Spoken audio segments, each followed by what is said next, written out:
Welcome to another episode of Profiles in Leadership. I'm your host, Steve Anderson, and today we have a very distinguished guest, Senator Tom Daschle. Senator Daschle is the founder and CEO of the Daschle Group, a public policy advisory of Baker Donelson. The Daschle Group is a full-service strategic advisory firm that advises clients on a broad array of economic, policy, and political issues. Senator Daschle has participated in the development and debate of almost every major public policy issue of the last 3 decades. In 1978, he was elected to the U.S. House of Representatives, where he served for 8 years. In 1986, he was elected to the U.S. Senate and was chosen as Senate Democratic leader in 1994. Senator Daschle is one of the longest-serving Senate Democratic leaders in history and one of only 2 to serve twice both as majority and minority leader. During his tenure, Senator Daschle navigated the Senate through some of its most historic economic and national security challenges. Since leaving the Senate, Senator Daschle has remained an active and learned voice among policymakers. As a well-known expert on health policy reform, he has written 2 books. Critical: What Can We Do About the Healthcare Crisis and Getting It Done? How Obama and Congress Finally Broke the Stalemate to Make Way for Healthcare Reform. In 2007, Senator Daschle joined the former majority leaders George Mitchell, Bob Dole, and Howard Baker to create the Bipartisan Policy Center, an organization dedicated to finding common ground on some of the pressing public policy challenges of our times. After leaving the Senate in 2005, Senator Daschle joined Alston & Bird LLP as a special advisor and then went on to work in the same role at DLA Piper before establishing the Daschle Group in 2014. He is married to Linda Hall Daschle and has 3 children and 6 grandchildren. Well, thank you very much, Senator Daschle, to meet with me today. I look forward to this discussion. My pleasure. In 1978, you ran and were elected to the U.S. House of Representatives after numerous recounts and eventually prevailing by just 105 votes. Explain to us your emotions during that time. That must have been a tough time. Well, it was a very uncertain time. We started with 14 votes, and so we grew our margin by more than 10 times, I guess. But I still look back at that time as really an exciting adventure. You know, I was young. I was about 30 years old at the time, and didn't really even expect to win. I ran against a Congressional Medal of Honor winner and a former POW, and so our expectations were low. So when we were able to pull it out, and I was seated, that was the good thing. We were in the majority in the Congress at the time, so I was seated conditionally. Yeah. My opponent was given an office. He couldn't vote, but I could vote, and I was recognized around town as the almost congressman for a number of months, but it all worked out. It all worked out, yes. As we heard in your bio, in 1986, you ran and won a seat in the U.S. Senate. And in 1995, you served as Senate Minority Leader for 6 years. Then in 2001, you became Senate Majority Leader. And only LBJ held that seat position with fewer years in the Senate than yourself. So I'm curious as to how does one earn the trust and the respect from their fellow more senior colleagues to get that role? Well, that's a very important question, I think. I think it starts with inclusion. I think, especially in the Senate, when you have a limited number, a very small number of people that are involved on a day-to-day basis, the key is really inclusion. It's empathy, it's recognizing personal relationships, it's really trying to understand each one of your caucus members. When I was given the opportunity to be the Policy Committee Chair under Senator Mitchell, it gave me the access to my membership that began that empathetic relationship building process, and that worked out as well as I could have expected, even though I only won by 1 vote. Yeah, another close run, yes. Right. And you'd appear to have such a great relationship and friendship with Senator Trent Lott. And did that develop during your time in the Senate, or was that something that was developed more when you were done? No, Trent and I developed a close friendship when we both became leaders. We were leaders together for 6 years, and during that time we faced some very challenging experiences, the impeachment of a president of the United States, 9/11, the anthrax attack in my office, 2 wars, Afghanistan and Iraq. So a lot of that required close communication and close coordination, and to a certain extent even collaboration. We had our differences, we had to work through those differences, but those differences never became personal, and I think the result was that we developed into a very blossoming friendship that I think is as close today as it ever has been. Yeah, and now that you're both out of the Senate, you wrote a book together called Crisis Point in 2016. And are we getting further away from the message that book hoped for? I mean, it seems like the partisanship is continues to get worse and worse. The sad reality is that we are probably farther away than we were 10 years ago. A lot of reasons for it. I think there are too many members of Congress today who view compromise as capitulation and don't want to capitulate. But in a democratic republic like this, compromise is the oxygen required to survive. Without it, we're not going to govern. And we've seen, I think, a real erosion in our capacity for good governance, in part because of the ideological and tactical ongoing confrontation that exists. The polarization, the dysfunction may be at an all-time high in Congress, and we can't sustain that indefinitely. Yeah, definitely. You've written 5 books, and how does someone with as much to do as you have to do find time to write 5 books? Well, I make time. Things have to give, and I love to write. I usually do it in the early part of the day when I feel I'm most alert and most able to express myself in words. Later in the day, you don't have that same level of energy and maybe even imagination. So I like to do it earlier in the day, but I love to write and hope to write more books in the future. So can you do that in your office as part of a normal day, or do you have to sequester yourself and get away from it all and do your writing? It's a great question. I have to travel a lot in my work even now. But I found that travel time is really good writing time because it's so uninterrupted. I don't find that work time is as conducive for writing because it's oftentimes interrupted with meetings and calls and other things.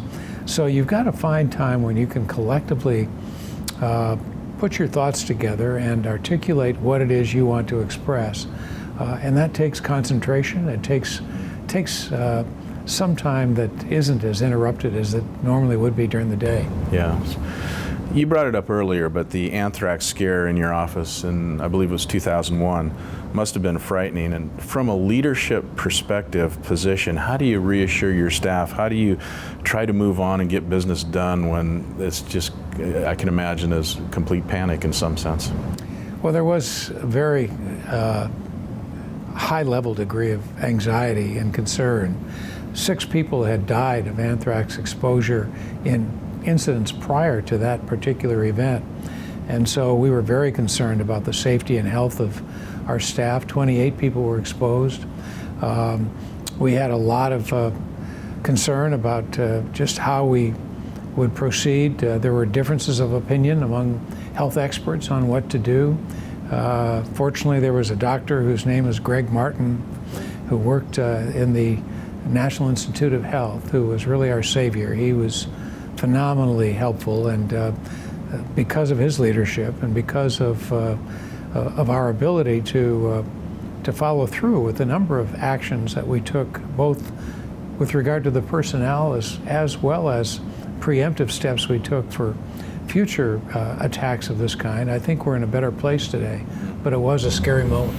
Yeah, and I'm sure from your position as the leader, you had to overcome your own fears in the sense of reassuring people that were looking to you for guidance.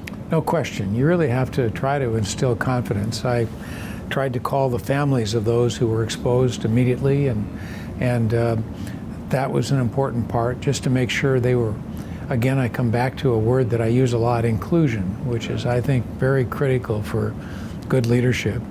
but including the families, including the staff, letting them know what we know, making sure all through the process they were fully informed of their circumstances and what we hope to do about it, I think was key to getting through it successfully. Yeah, absolutely. In 2008, you wrote a book called Critical, What Can We Do About the Healthcare Crisis? Why choose healthcare as one of your most coveted causes, so to speak?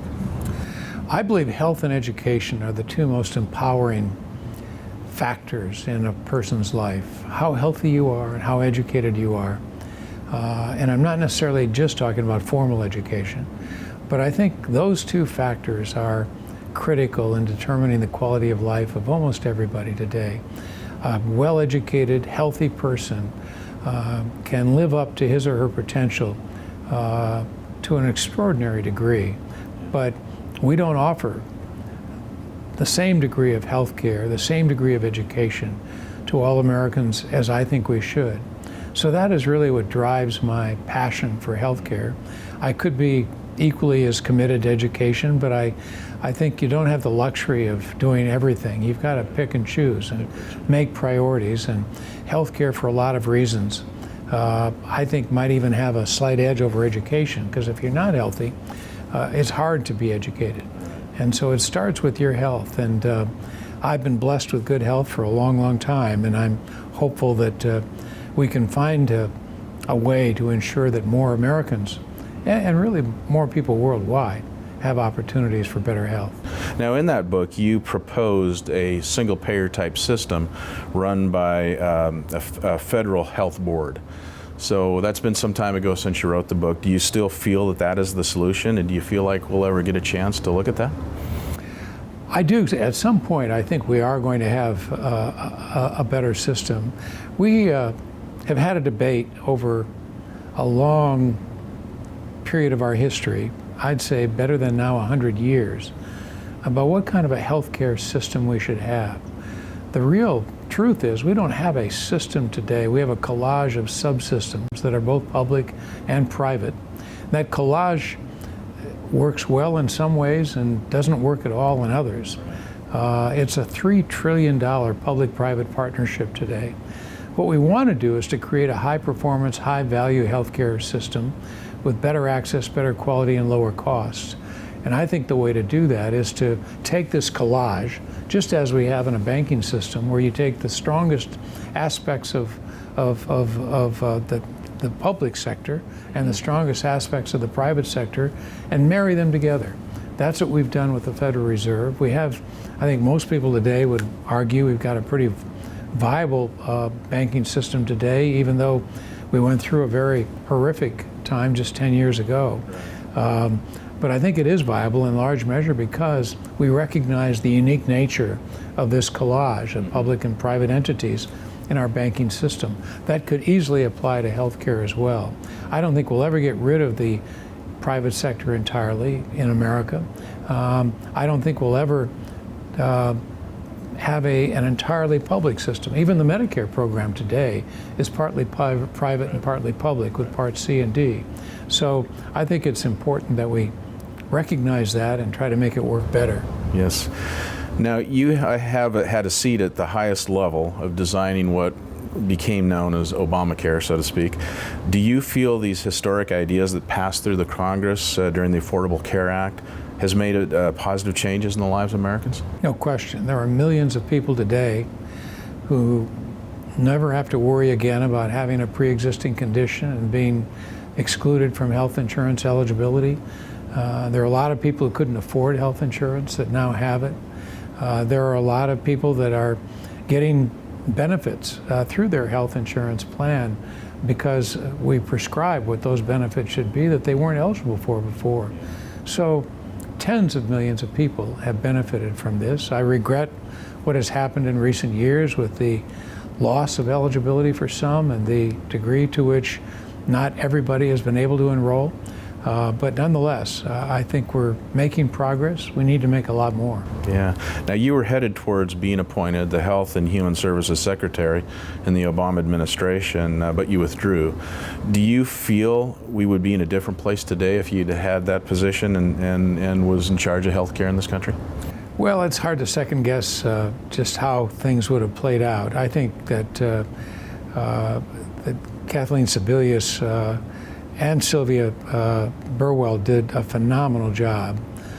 We had two fine secretaries of Health and Human Services, and I have so much admiration for both of them. I consider them friends and give them great credit for the job that they did. So if most Americans believe in many of the ideas that came through the Affordable Care Act, and those same Americans vote for their Congress, why has healthcare become such a partisan issue, and the two don't seem to connect? I think healthcare has become a partisan issue, and I would argue that for the most part it always has been a partisan issue, largely because there is a difference of opinion within our country about what the role of government should be in providing health care. Those on the progressive side think there should be more government. Those on the conservative side think there should be less. Those on the progressive side think that something like Medicare for all would make a lot of sense. Those on the conservative side argue that a good private system based largely on employer benefits and the opportunities to have more choice in the private sector make a lot of sense. So there will always be that debate, and we've evolved over time from what was once almost complete private health insurance to now where we've got about a 50-50 break between private and public health insurance, and my guess is we'll continue to migrate in one way or another over the next decades. With the interference of Russia in our most recent elections and the deja vu of the Florida ballot counting again in the most recent midterms, are you concerned about our democracy and getting, with how we elect our leaders and so on? I am very concerned about cybersecurity. I think we should all be. I'm even more concerned about the degree to which people are losing faith in democracy. There was a poll recently that I cite occasionally in my speeches that asked the question, to what extent do you have faith in democracy today? And 51% of the American people indicated they had faith, but 37% said they didn't. And that's especially true among younger people. Younger people are less and less committed to democracy as we've known it, and that's troubling as you look to how we might govern ourselves in the future. Benjamin Franklin made that very famous quote once about what kind of democracy and republic we're going to have, and he said, we'll have a republic so long as we can keep it, and we have to question whether we can keep it if people's faith in democracy isn't what it should be. And we see Washington today as dysfunctional as it really is. The title of your 2003 book was Like No Other Time, the 107th Congress in 2 years that changed America forever. Do you feel that the frustrations of our current political climate can be traced back to the things that happened during that time? Well, it's interesting. During that time, we were actually quite united. 9/11 united us. The anthrax attack united us to a certain extent. We then had divisive debates over the wars that we entered into. We had a very divisive election in 2000, decided ultimately by the Supreme Court. And so the divisiveness on one side and the unity on the other have played itself out in a number of ways ever since, certainly over the last 18 years. And so I think, yes, it started, but I don't think it started there. I think it's been festering for a long period of time. And I think we have to put it in proper perspective. It's nothing like what we experienced in the 1850s leading up to the Civil War. It may be even less of a challenge than we had in the 60s with our cities burning to the ground because of the demonstrations and the tremendous violence and the assassinations that we faced back then. So I think we have to keep everything in proper perspective. But the level of dysfunction is disquieting, it's very troubling, and I think we have to be concerned and look for ways to to do a better job of addressing the challenges we're facing today than we have. Yeah, I do think if we look over our history, it's troubling times, but yet in our history, as you just pointed out, there have been even more troubling times, and we forget that sometimes. We think it was all harmony back then, and there were times that were not in harmony, that's for sure. That's right. Yeah. So in Washington, there is a term referred to as getting Lugered. Explain to our listeners what that means and what keeps legislators from reaching compromise. Well, Dick Lugar was a senator from Indiana who I have so much respect and admiration for. He was chairman of the Foreign Relations Committee at one point. He was chairman of the Senate Agriculture Committee. I worked with him closely on a number of issues, and he lost an election in part because his base in Indiana felt that he was too bipartisan, that he was too willing to work and compromise with the other side. And so he and others, Mike Castle in Delaware and Bob Bennett in Utah, have all paid a high price for the fact that they were truly attempting to make our democracy work. And that's sad. And people refer to Dick Lugar's experience as having been Lugered, and it's just a shorthand way of expressing the sacrifice and the penalty that some pay for working with both sides of the aisle. Well, with this environment, then how can one lead and do what is right, which is what leadership should be about, but not lose their job? I mean, will there be another Dick Lugar, or will there be another John McCain, or is it just too risky to be a maverick these days? Well, there's something worse than losing your job, and that's losing your country. And I think that, I think people have to be less concerned about losing their job than doing the right thing. And if it means losing your job, then I think it's so be it. That's what comes with courage, and that's what comes with doing the right thing, and that's what comes ultimately in the sacrifices necessary to ensure that our country survives. So I think we'll get through this, and I don't think there will always be examples that one can cite where people made the ultimate sacrifice. But at the end of the day, I think the American people truly want us to work together. I think they want us to find good compromise and keep this country the strong democratic beacon to the rest of the world that it has been for so long. But the occasional example of courage is one that we should remember and do everything we can to try to prevent. Do you think the people that are in Congress feel differently about losing their job than, say, 40, 50, 60 years ago? Is there something that's changed in that sense, or do you think that was always the issue? No, I think there's always been. There are classic examples. In fact, John Kennedy wrote a wonderful book called Profiles in Courage about people throughout history that have lost their political careers as a result of doing Daniel the right Webster thing. being one Yes. big one, yes. So there are many, many illustrious examples of what happened to Dick Lugar going through history. It will continue to happen, but I think doing the right thing is worth whatever sacrifice one has to pay. Now, your personal perspective, do you feel that you were forced or maybe expected to be more partisan than you naturally would be when you were Senate Majority Leader? Well, I always have felt that I tried to be as thoughtful about my partisanship as I could. I didn't want to be partisan for partisan's sake. Obviously, there are differences of opinion, and I had times when President Bush and I worked very closely together, and there were times when we had very violent disagreements.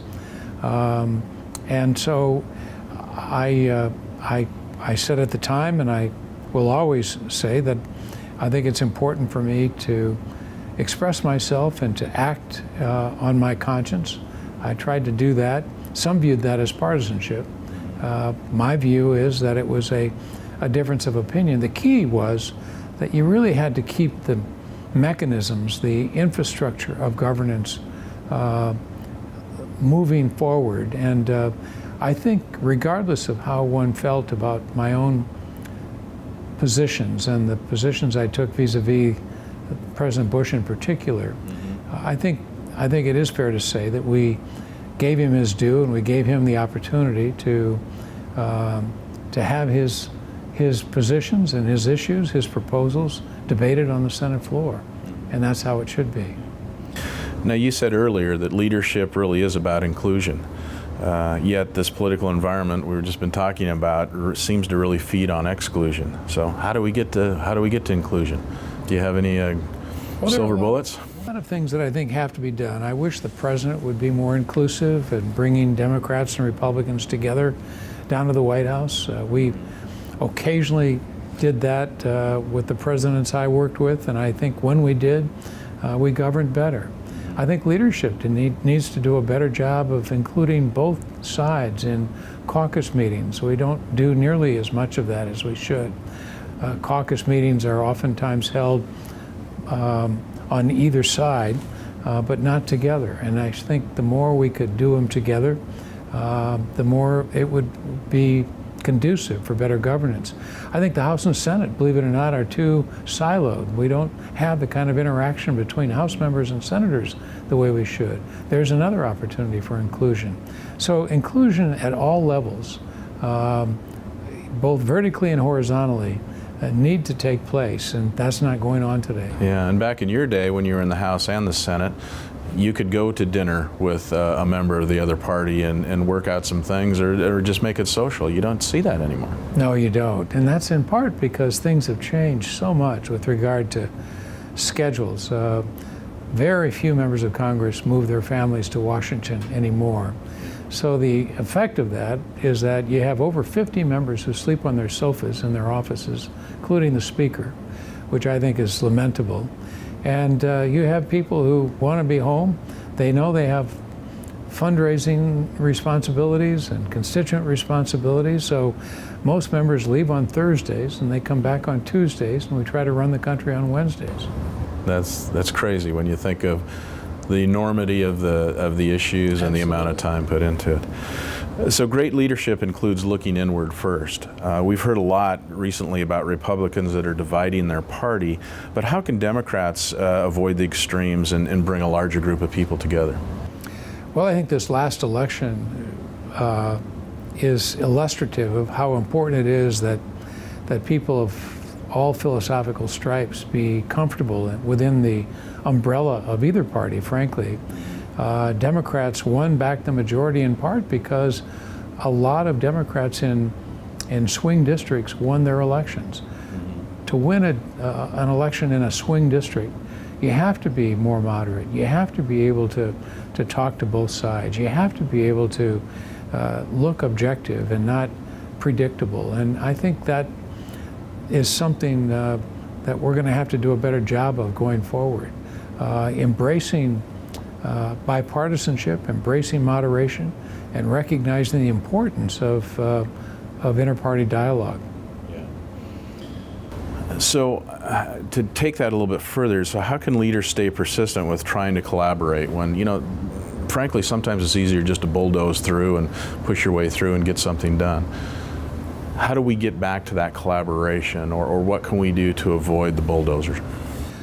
Well, I think it starts with just a recognition of the importance of what we commonly call regular order. Regular order is using the process that has been so much a part of the institutions of the Congress over time. That means hearings at the subcommittee level, and then deliberation at the full committee level, and then taking it to the floor with the committees. And isn't it interesting how in his day the fighting and the infighting and the back and forth could arguably be worse than it is today, yet he's thought of as one of the great leaders of all time. So, no question. Obviously you could say, well, time heals and some of that, but someone who's that controversial during his time came out way on top. No question. He really was. We could learn a lot from his style. As I understand it, over 7,000 biographies have been written on Lincoln for good reason, because he was a leader who begged exemplification. I can't think of a leader doing better than what he demonstrated in his capacity as leader and as our president during those very critical years. Well, you've had a very illustrious career and have done great things. What's in the future for Senator Daschle? What's important to you now, and what are you working hard on? Well, healthcare is still very important. A lot of what I do in the private sector has to do with healthcare. I still want that high performance, high value healthcare system with better access, better quality, and lower cost. I've been involved in a number of international efforts too. I work with a few nonprofits on the international side. I work closely with think tanks that I care deeply about. I helped create the Bipartisan Policy Center in 2007 and work closely with them on a number of priorities, especially healthcare, and still do some speaking around the country and serve on a few boards. So I stay busy and enjoy my work. Yeah. At this time in the, as we wind down the interview here, since we're talking about leadership, I always ask for what is your pearl of wisdom in relation to leadership for our listeners today? I think the most important thing I can say about leadership is how critical it is that you set the example, that you in every way, whether it's in your manner, whether it's in your relationship, whether it's in your expressions, whether it's in your vision, that you set the example and that you give somebody reason to follow. And I think by setting the example and giving them reason to follow, good leadership follows with it. Yeah. Well, Senator Daschle, you've been very gracious and kind to me over the years, and it's just been great getting to know you, and I appreciate all you've done for this country and all you continue to do. So thank you for this time. I've really enjoyed our discussion today. Glad to do it, Steve. Thank you. Thank you for tuning in to another episode of Profiles in Leadership. To view our whole gallery of video and podcast episodes, you can go to orange.coaching.com and also find Profiles in Leadership with Steve Anderson on the iTunes Podcast Network.